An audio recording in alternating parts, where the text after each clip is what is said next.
अस्सलाम वालेकुम and good evening to all of you. मेरी आवाज़ आ रही है?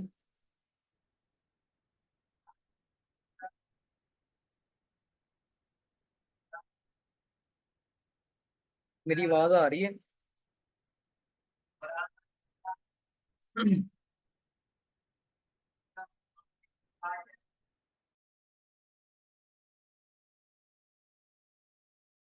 Yes sir.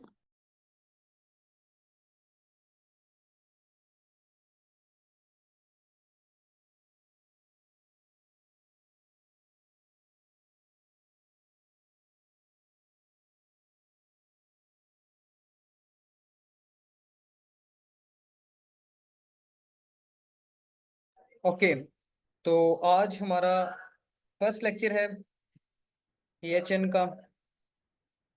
तो आपको मैं पहले इसका इंट्रोडक्शन करवाता चलूँ एएचएन का, अडल्ट हेल्थ नर्सिंग का। ये जो ये जो सब्जेक्ट है ना, ये सबसे मेजर सब्जेक्ट है। 400 मार्क्स का ये सब्जेक्ट है। इसमें इसके दो पार्ट्स हैं, एएचएन 1 और एएचएन 2।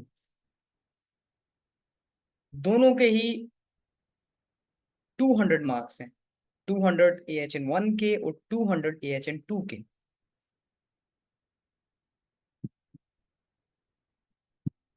इसमें 90 मार्क्स का, अगर एएचएन 1 की बात करें तो उसका 90 मार्क्स का थ्योरी का पेपर होता है। इसके अलावा 20 मार्क्स इसके इंटरनल असेसमेंट के होते हैं और 90 का ही वाइवा होता है। ये इसकी मार्क्स डिस्ट्रीब्यूशन है। इसके अलावा अगर हम बात करें तो एमसीक्यूज इसके 45 होते हैं और 45 मार्क्स का ही एससीक्यूज का पेपर होता है। और ये बहुत मेजर सब्जेक्ट है। इसको आप अगर अच्छे से पढ़ लेते हैं ना, तो ये आपको पैथो में भी हेल्प देगा, ये आपको फार्मा में भी हेल्प देगा। बहुत मेजर सब्जेक्ट है। अगर हम बात करें, मार्क्स डिस्ट्रीब्यूशन क्लियर है? इसका आइडिया हो गया सबको?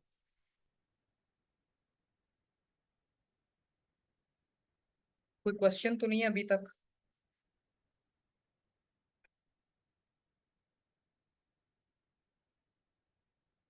ओके, अगर हम बात करें ना एएचएन 1 की, तो एएचएन 1 में हमारे पास टोटल 6 यूनिट्स हैं। टोटल 6 यूनिट्स हैं जिसमें हमारे पास हीमाटोलॉजी है, इम्यूनोलॉजी है, फ्लूइड एंड इलेक्ट्रोलाइट्स हैं, सेलुलर अडेप्टेशन है, गैस्ट्रो इंटेस्टिनल डिसऑर्डर्स हैं, और इसके अलावा जेनेटोजेनिटरी डिसऑर्डर्स हैं। ये टोटल 6 यूनिट्स हैं जो कि एएचएन 1 में आते हैं। और हम आपको एक्सप्लेन करेंगे, पूरा गाइड करेंगे कि इसमें आपने कैसे पढ़ना है, क्योंकि अगर हम इसकी बुक देखें ना, बहुत बड़ी बुक है। तो वो तो स्टूडेंट्स वैसे कंफ्यूज हो जाते हैं कि हमने कहाँ से पढ़ना है, क्या पढ़ना है इसमें।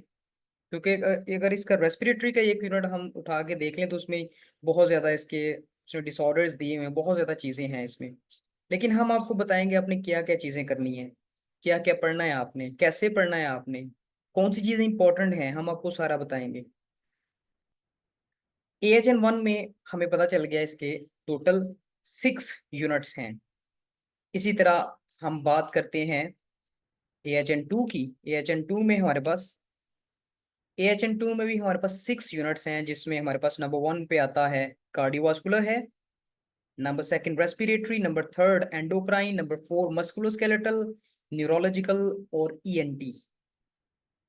ये हमारे पास एएचएन 2 में आता है। अब नेक्स्ट हम आपको आगे ये भी बताएंगे कि आपने जब कोई डिसऑर्डर करना है, उसको प्रिपेयर करना है, तो उसमें से आपने क्या क्या चीजें करनी है। उसमें से हर एक चीज हमने नहीं करनी। जब कोई भी हम अगर अब कोई भी हम डिसऑर्डर करेंगे ना, तो उसमें हर एक चीज हमने नहीं करनी। हम आपको बताएंगे आपने क्या क्या चीजें करनी है। इसके अलावा दूसरा हमारा ये है कि हम बच्चों को रट्टा नहीं लगवाते। हमारा 2 इयर्स का एक्सपीरियंस है, 2 साल हो गए हैं हमें टीचिंग करवाते हुए। हम बच्चों को रट्टा नहीं लगवाते। हम बच्चों को कंसेप्ट्स बताते हैं, उनकी कंसेप्चुअल बेस को बिल्ड करते हैं। क्योंकि हमें नेक्स्ट जाहिर है जब हम BSN कंप्लीट कर लेंगे तो हमें आगे मूव करना है। हमने बाहर जाना है और वहाँ टेस्ट होते हैं। इसके अलावा डिफरेंट इंटरव्यूज होते हैं। तो जब तक हमें कंसेप्ट्स नहीं होंगे वहाँ हम उनको आंसर नहीं कर पाएंगे।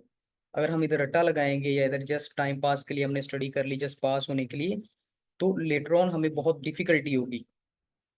और ये जो सेकंड ईयर है ना ये बहुत मेजर है। अगर हम 4 BSN की बात करें तो BSN के चारों सालों में ये जो सेकंड ईयर ये सबसे मेजर है।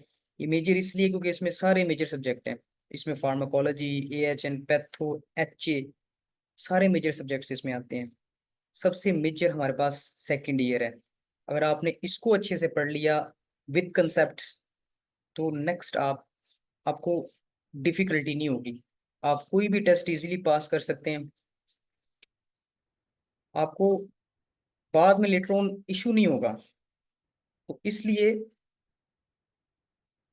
हम आपको ये प्लेटफॉर्म प्रोवाइड कर रहे हैं ताकि आप हमारा प्लेटफॉर्म ज्वाइन करें। और ताकि हम आपके जो आपकी कंसेप्चुअल बेस है उसको बिल्ड कर सकें। क्लियर है यहाँ तक? कोई क्वेश्चन हो तो आप पूछ सकते हैं।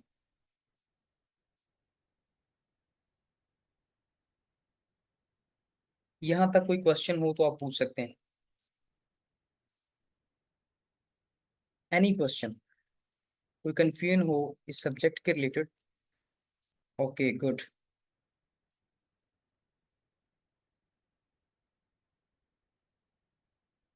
मार्क्स डिस्ट्रीब्यूशन आपको पता चल गई। इसमें अब जो UHS की जो गाइडलाइंस है ना उसके मुताबिक ये है कि एक ही बुक यूज होती है, वो है ब्रूनर एंड सुधार। पहले ये होता था कि जो टीचर्स होते थे वो किसी भी वेबसाइट से MCQs उठा के दे देते थे, जो कि बड़ा डिफिकल्ट होता था स्टूडेंट्स के लिए भी, क्योंकि उन्होंने एक बुक पढ़ी होती थी और वो जो MCQs हैं वो किसी साइट से आ जाते थे, तो ये स्टूडेंट्स के लिए बड़ा टफ होता था। अब UHS का क्राइटेरिया चेंज हुआ है और जो रिकमेंडेड बुक होती है सिर्फ उसी से ही पेपर बनते हैं। और इसकी जो रिकमेंडेड बुक है जस्ट एक ही है, वो है ब्रूनर एंड सुधार। इसके अलावा और भी बड़ी बुक्स हैं जैसे लखविंदर कौर की बुक है, वो आपने यूज नहीं करनी। इसमें जो रिकमेंडेड इसकी बुक है वो ब्रूनर एंड सुधार की बुक है, यही आपने लेनी है और इसी से पेपर आता है। अब नेक्स्ट हम अपना एक स्टार्ट करेंगे, एक यूनिट स्टार्ट करेंगे आज। आपको इंट्रोडक्शन हम उसका बताएंगे। कुछ स्टूडेंट्स हैं जो अभी लेट ज्वाइन कर रहे हैं, तो उनको हम बाद में लास्ट पे थोड़ा फिर हम उनको ओवरव्यू दे देंगे चीज़ों का।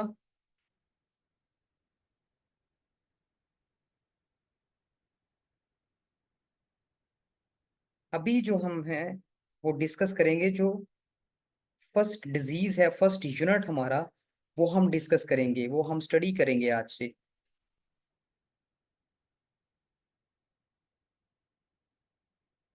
कुछ स्टूडेंट्स अभी ज्वाइन कर रहे हैं तो इनके लिए मैं थोड़ा सा रिपीट करूंगा। हमारे पास जो AHN है सबसे ज्यादा मार्क्स इसी सब्जेक्ट के हैं। 400 मार्क्स हैं AHN के। और ये ऐसा सब्जेक्ट है जिसमें आप अगर अच्छा स्कोर कर गए तो आपके सेकेंड ईयर में अच्छे मार्क्स आ सकते हैं। टू 200 मार्क्स का इसमें वाइवा है जस्ट। और इसकी अगर 400 इसके जो मार्क्स हैं और उसमें से 200 AHN 1 के हैं और 200 AHN 2 के हैं। अब अगर हम बात करें AHN 1 की, तो AHN 1 में हमारे पास जो 200 है उसमें 90 मार्क्स का पेपर आता है थ्योरी का। और इसके अलावा 10 नंबर असेसमेंट के होते हैं। और इसके अलावा 90 मार्क्स का ही हमारे पास वाइवा होते हैं और उसमें भी वो 10 नंबर असेसमेंट के होते हैं। टोटल 20 नंबर असेसमेंट के हैं, 90 मार्क्स थ्योरी के, 90 मार्क्स वाइवा के। और हमारा अगर AHN 1 की बात करें इसमें टोटल 6 यूनिट्स, AHN 2 की बात करें टोटल 6 यूनिट्स। हमारा टारगेट ये है कि हम आपको विद इन 3 मंथ्स हम आपको आपका ये कोर्स कंप्लीट करवा देंगे। और ये बहुत मेजर सब्जेक्ट्स हैं। विद इन 3 मंथ्स हम आपका ये कोर्स कंप्लीट करवा देंगे आप। और ये नहीं है कि हम जस्ट आपको थ्योरी कवर करवाएंगे, हम आपके टेस्ट भी कंडक्ट करेंगे। हमने सैटरडे और संडे हमने फिक्स किया हुआ है जिसमें आपके सिर्फ टेस्ट होंगे। अभी हम डिस्कस करते हैं अपना फर्स्ट यूनिट। वो है हमारे पास रेस्पिरेटरी डिसऑर्डर्स का। कुछ स्टूडेंट्स ने भी ज्वाइन किया, उनको मैं बताता चलूं कि इसकी जो रिकमेंडेड बुक है वो है ब्रूनर एंड सुधा। लखविंदर कौर की भी बुक चल रही है लेकिन वो आपने नहीं लेनी, उससे पेपर नहीं आता। ब्रूनर एंड सुधात की बुक आपने लेनी है, उसी से पेपर आता है। यूएचएस की न्यू गाइडलाइंस है कि जो रिकमेंडेड बुक है सिर्फ उसी से पेपर आएगा। तो उसमें भी वो इतनी मोटी बुक है और उसमें से सारी चीजें आपने नहीं करनी। हम जो आपको बताएंगे जस्ट आपने वही करना है। हमारा 2 इयर्स का एक्सपीरियंस है। इससे पहले भी हमारे जो बैचेस हैं जो गुजरे हैं उनका बहुत अच्छा 100% हमारा रिजल्ट रहा। और उसमें से 15 से 20 स्टूडेंट्स ऐसे थे जिनके 900+ मार्क्स थे। और उनको हमने ऐसे ही पढ़ाया, ऐसे ही हमने उनको गाइडलाइंस प्रोवाइड की। जो जो चीज़ें हमने कही उन्होंने वही फॉलो किया। उनके 900 से अबव मार्क्स थे। एक ऐसा स्टूडेंट भी था जिसके 945 मार्क्स थे सेकेंड ईयर में। अभी हम अपना जो फर्स्ट यूनिट है उसको स्टार्ट करते हैं, रेस्पिरेटरी डिसऑर्डर्स को।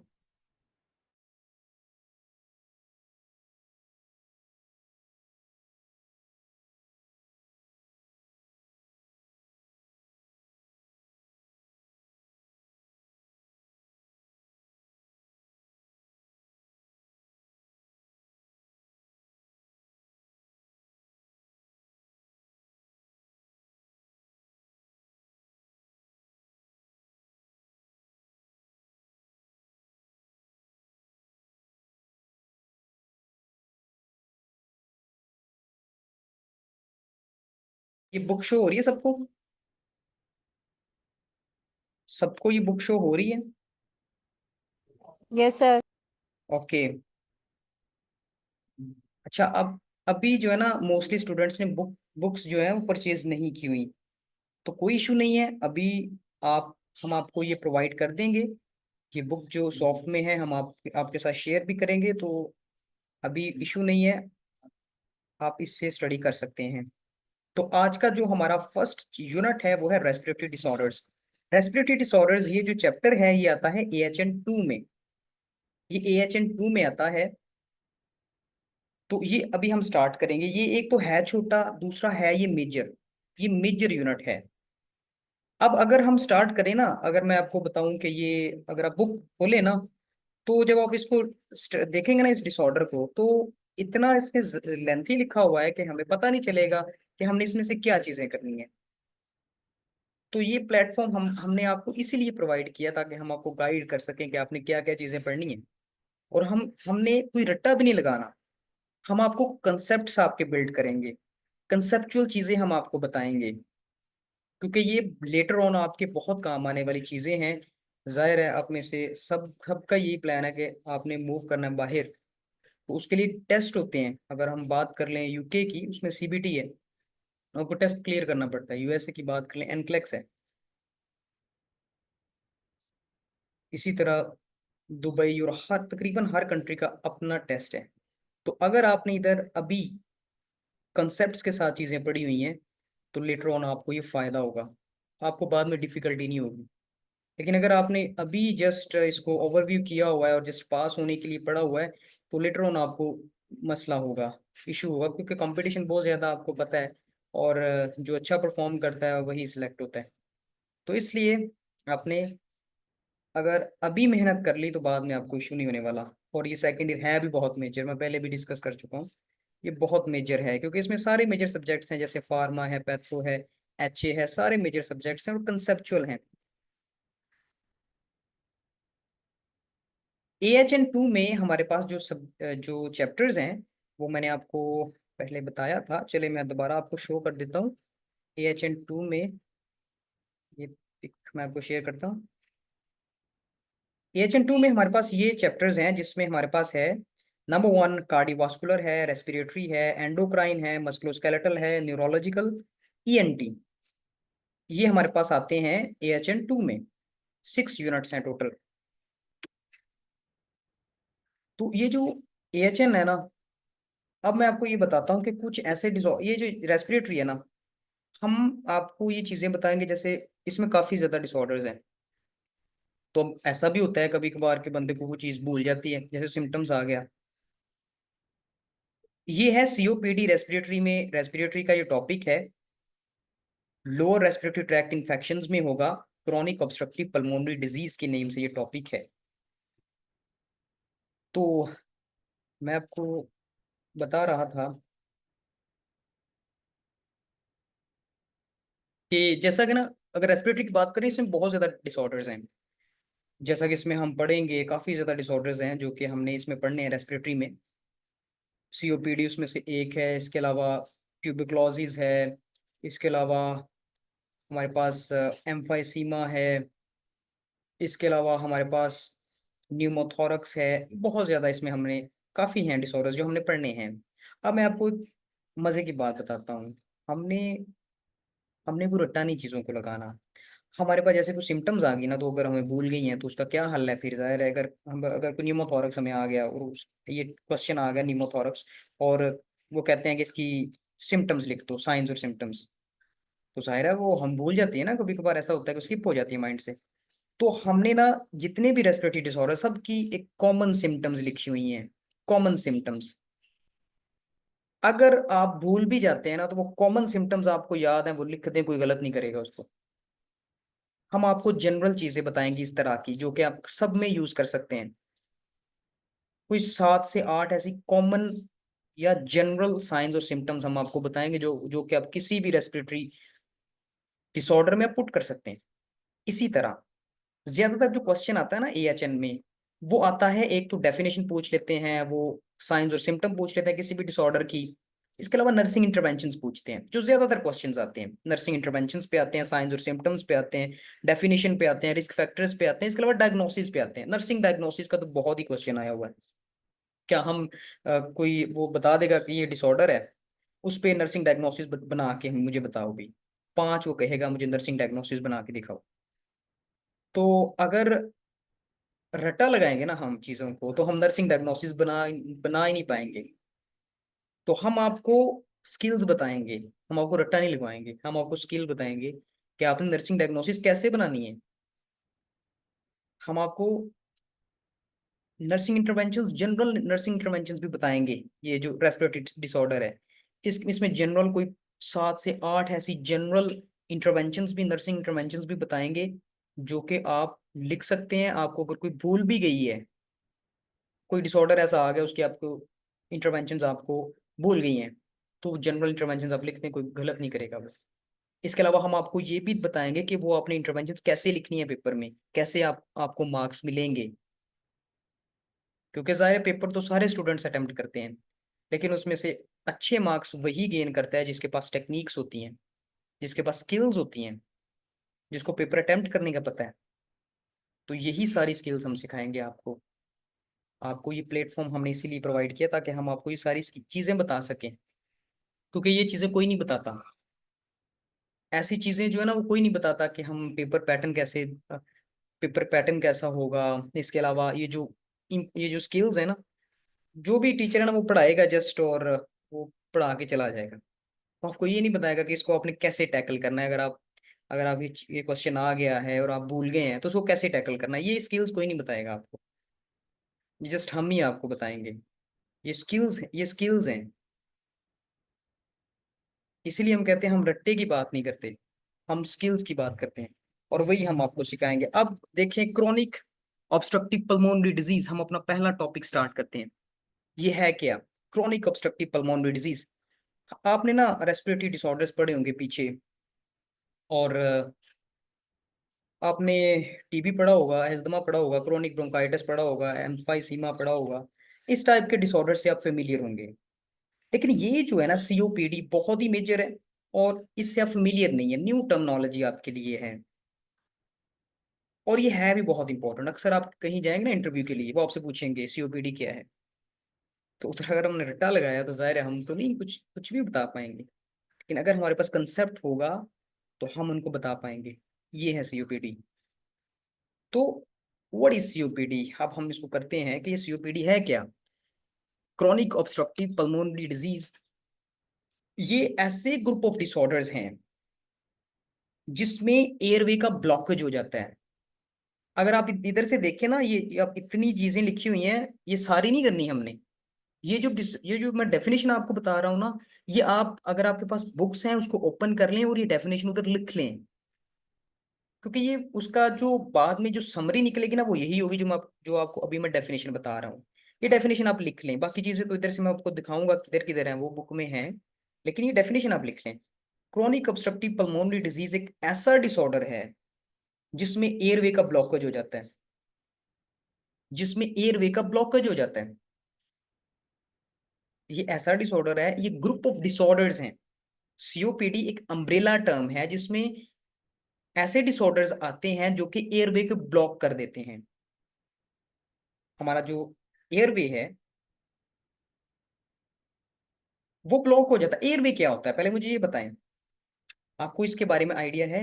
एयरवे, एयरवे जो हमारा है ह्यूमन बॉडी का, जो एयरवे ट्रैक्ट है उस वो क्या होती है? आप टाइप करके बता सकते हैं ताकि ना वो हमें पता चल जाए ना कि हमें किस किस जगह से चीजें स्टार्ट करनी है। एयरवे क्या है?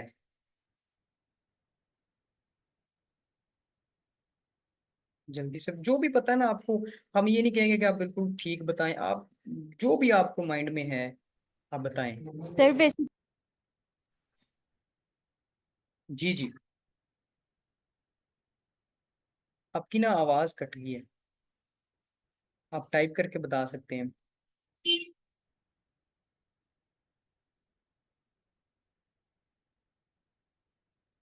ओके चले, कोई बात नहीं। अगर यस बिल्कुल, रेस्पिरेटरी सिस्टम है बिल्कुल। रेस्पिरेटरी सिस्टम में हमारे पास जो, यस बिल्कुल, गुड, दैट्स राइट। ब्लेरेंस ट्रेकिया, बिल्कुल। ओके गुड, इसका मतलब आपको पता है इस चीज का, गुड। तो ये हमारे पास एयरवे है। अब सीओपीडी में होता ये है कि इसमें वो सारे डिसऑर्डर्स हैं, ग्रुप ऑफ डिसऑर्डर्स हैं जो कि हमारे एयरवे को ब्लॉक कर देंगे। अब अब एक और चीज है इसमें, जो मेन डिसऑर्डर्स है ना सीओपीडी में, वो दो हैं, क्रॉनिक ब्रोंकाइटिस और एम्फाइसीमा, दो हैं। अब इसमें सारे क्यों नहीं है, बस दो ही क्यों हैं? ये भी क्वेश्चन है। मैं जो बताऊंगा नेक्स्ट जब फर्दर मूव करेंगे, इसमें जस्ट दो हैं, ये भी आपने याद रखने हैं। सीओपीडी में ये ऐसे डिसऑर्डर्स हैं जो हमारे एयरवे को ब्लॉक कर देते हैं, और वो हैं क्रॉनिक ब्रोंकाइटिस और एम्फाइसीमा। अब इसमें एक और क्वेश्चन आता है कि इसमें क्रोनिक ब्रोंकाइटिस क्यों है, एक्यूट ब्रोंकाइटिस क्यों नहीं है? एक्यूट ब्रोंकाइटिस भी तो हो सकता है ना, ब्रोंकाइटिस है तो क्यों क्यों नहीं है, क्रोनिक है इसमें। तो इसका आंसर ये है कि अगर हम सीओपीडी देखें ना, इसकी फुल फॉर्म देखें तो इधर है क्रोनिक ऑब्स्ट्रक्टिव पल्मोनरी डिजीज। वो हमें उधर ही बता रहा है कि इसमें एक्यूट चीजें जो भी है ना वो नहीं आएंगी, इसमें क्रोनिक चीजें ही आएंगी, एक्यूट चीज इसमें नहीं आएगी। ये प्रोग्रेसिव डिजीज है सीओपीडी, ये प्रोग्रेसिव डिजीज है, आहिस्ता आहिस्ता ये इंक्रीज होती है। और इसमें एक्यूट चीजें नहीं है, इसलिए इसमें क्रॉनिक ब्रोंकाइटिस है, एक्यूट नहीं है। और क्रॉनिक हमें पता है ऐसा कोई भी डिसऑर्डर है जिसका जो ड्यूरेशन 3 मंथ से ज्यादा हो, वो क्रॉनिक होती है, और इसमें क्रॉनिक चीजें हैं। अब इसके अलावा इसमें दो ही क्यों हैं, ये भी हमारे पास क्वेश्चन है। क्रॉनिक ब्रोंकाइटिस और एम्फाइसीमा ही क्यों है, बाकी क्यों नहीं? बाकी भी तो हैं, ब्रोंकिएक्टसिस है, इसके अलावा एस्थमा भी है, उसमें भी तो ब्लॉकेज हो जाता है, वो क्यों नहीं है इसमें? इसका आंसर ये है कि एस्थमा में, ब्रोंकिएक्टसिस में, या सिस्टिक फाइब्रोसिस भी है हमारे पास डिसऑर्डर रेस्पिरेटरी का। ये ऐसे डिसऑर्डर्स हैं जिसमें रिवर्सिबल है, एयरवे ब्लॉकेज तो होता है लेकिन वो रिवर्सिबल है, हम ट्रीट करेंगे। जैसा कि अगर एस्थमा है तो वो हमारे पास ब्रोंकोडायलेटर्स होते हैं, जैसा कि वो पंप्स होते हैं, हम वो प्रेशर करते हैं तो वो इमीडिएटली वो उसको ट्रीट कर देते हैं, ठीक कर देते हैं, रिवर्सिबल है। लेकिन सीओपीडी में ऐसे डिसऑर्डर्स हैं जो कि एयरवे को रिवर्स नहीं करते या बहुत कम करते हैं। रिवर्सल उसमें नहीं होता, या होता भी है तो बहुत कम होता है। बाकी जितने भी डिसऑर्डर्स है ना, उनमें तो रिवर्सल इमीडिएटली हो जाता है, उनमें ट्रीटमेंट देंगे तो वो इमीडिएटली रिवर्सल हो जाएगा। लेकिन सीओपीडी में जितने भी डिसऑर्डर्स है उसमें रिवर्सल या तो होता ही नहीं है या बहुत कम होता है रिवर्सल। इसलिए जस्ट इसमें दो ही है, बाकी नहीं है। क्लियर हुआ ये पॉइंट? अभी तक जो हमने डिस्कस किया है सबको क्लियर है? कोई क्वेश्चन है तो आप पूछ सकते हैं।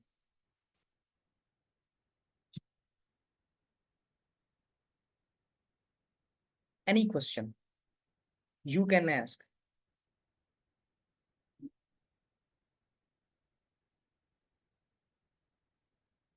ओके। अच्छा, अगर मैं अभी आपसे पूछूं कि सीओपीडी है क्या, तो आप क्या मुझे बता सकते हैं व्हाट इज सीओपीडी?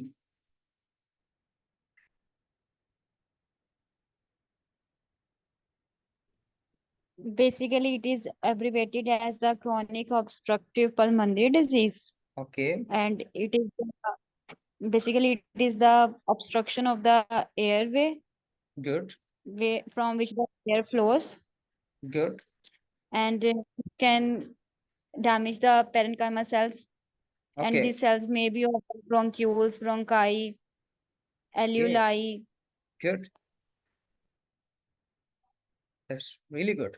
अब मुझे ये बताएं कि सीओपीडी में कौन से डिसऑर्डर आते हैं, मैंने जो अभी हमने डिस्कस किए वो कौन से डिसऑर्डर हैं, उनको जस्ट टाइप कर दें।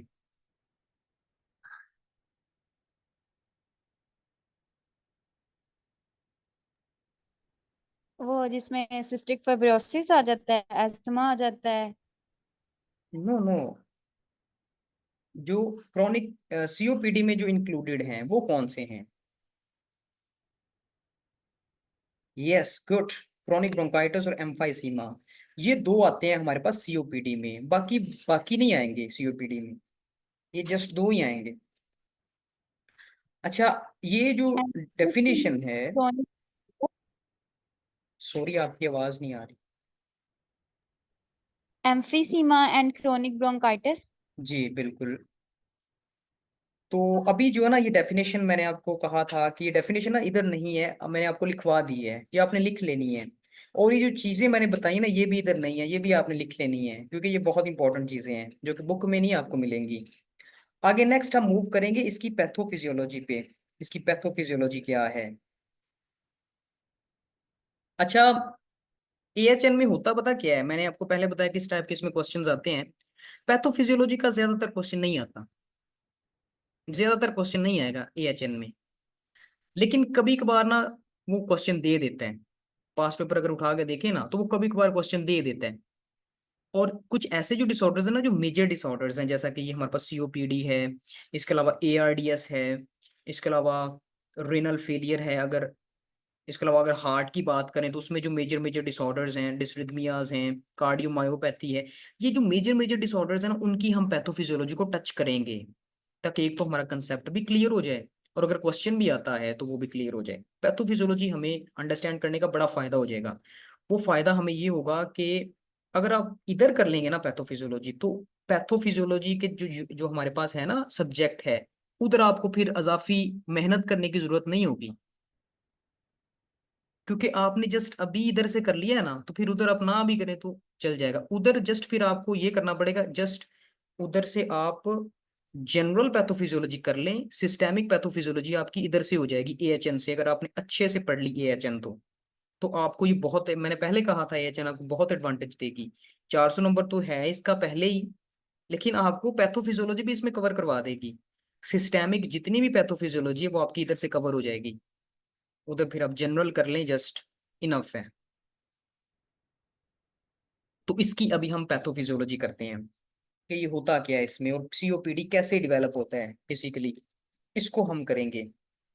होता ये है, इसको आपने ना समझना है अच्छे से। होता ये है कि कोई ना इरिटेंट, कोई भी इरिटेंट हो सकता है, कोई भी इरिटेंट मूव कर गया, एक मिनट।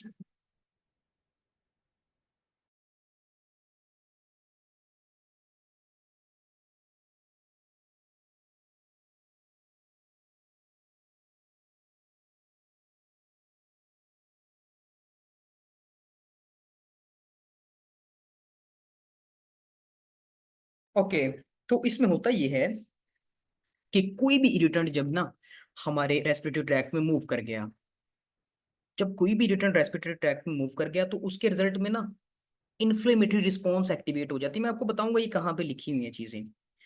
इन्फ्लेमेटरी रिस्पॉन्स एक्टिवेट हो जाती है, और जब इन्फ्लेमेटरी रिस्पॉन्स एक्टिवेट हो जाती है ना, तो हमारा जो जो रेस्पिरेटरी सिस्टम है ना, जो एयरवे है, इसके दो पार्ट्स हैं, एक है प्रोक्सिमल एयरवे और एक है प्रिफरल एयरवे। जो प्रोक्सिमल एयरवे है उसमें आता है ट्रेकिया और ब्रोंकाई, और इसका जो डायामीटर है वो है ग्रेटर देन 2 mm। हमारा जो एयरवे है इसके दो पार्ट्स हैं, एक है प्रोक्सिमल एयरवे, एक है प्रिफरल एयरवे। जो प्रोक्सिमल एयरवे है इसके इसमें आता है ट्रेकिया और ब्रोंकाई, और इसका जो डायामीटर है वो है ग्रेटर देन 2 mm। जबकि जो प्रिफरल एयरवे है उसमें आते हैं हमारे पास ब्रोंक्यूल्स, और उसका जो डायामीटर है वो है लेस देन 2 mm। तो दो एयरवेज आपने याद रखने हैं, proximal airway and peripheral airway. Proximal airway में ट्रेकिया और ब्रोंकाई है, प्रिफरल एयरवे में हमारे पास ब्रोंक्यूल्स हैं। अब होता यह है, कोई भी इरिटेंट आया तो जो प्रोक्सिमल एयरवे है ना, प्रोक्सिमल एयरवे में हमारे पास आते हैं बेसिकली, ये है हमारे पास ये टर्मिनोलॉजीज लिखी हुई, ये ये वाली। तो होता ये है कि जब कोई भी इरिटेंट आया तो प्रोक्सिमल एयरवे में ना गॉबलेट सेल्स होते हैं, प्रोक्सिमल एयरवे में होते हैं गॉबलेट सेल्स। ट्रेकिया में, ब्रोंकाई में गॉबलेट सेल्स होते हैं। गॉबलेट सेल्स का बेसिक मकसद होता है म्यूकस को प्रोड्यूस करना, म्यूकस को प्रोड्यूस करना इसका बेसिक मकसद होता है। तो होता यह है प्रोक्सिमल एयरवे में जब कोई भी इरिटेंट आएगा, वो प्रोक्सिमल एयरवे में इंफ्लामेटरी रिस्पॉन्स को एक्टिवेट कर देगा, और उस इंफ्लामेटरी रिस्पॉन्स एक्टिवेट होने की वजह से जो गॉबलेट सेल्स है ना, इनके नंबर ज्यादा हो जाएंगे। अब जब नंबर ज्यादा होंगे तो क्या होगा, गॉबलेट सेल्स ज्यादा म्यूकस प्रोड्यूस करेंगे। जब ज्यादा म्यूकस प्रोड्यूस करेंगे ना, तो उस केस में ऑब्स्ट्रक्शन कॉज कर देंगे एयरवे की। जाहिर है बहुत ज्यादा म्यूकस प्रोड्यूस हो रहा है तो ऑब्स्ट्रक्शन ही होगी, हाइपर सिक्रेशन हो जाएगी म्यूकस की, क्योंकि गॉबलेट सेल्स ज्यादा हो रहे हैं। ये तो प्रोक्सिमल एयरवे में तो ये काम हो गया, यहाँ तक क्लियर है। प्रोक्सिमल एयरवे का जो फंक्शन अभी हमने किया ये क्लियर है यहाँ तक। कोई क्वेश्चन हो आप पूछ सकते हैं, कोई कंफ्यूजन हो आप पूछ सकते हैं।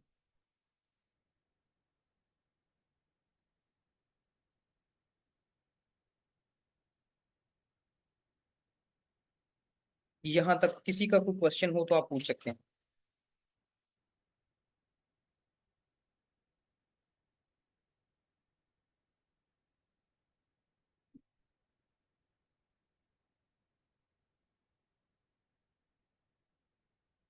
कोई क्वेश्चन हो तो आप पूछ सकते हैं।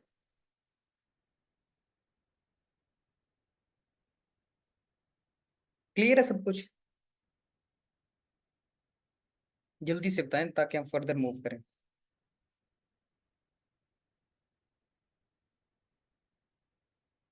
Okay good. अच्छा, इस लिंक का ना टाइम एक्सपायर हो रहा है, इसी लिंक को रीज्वाइन करें।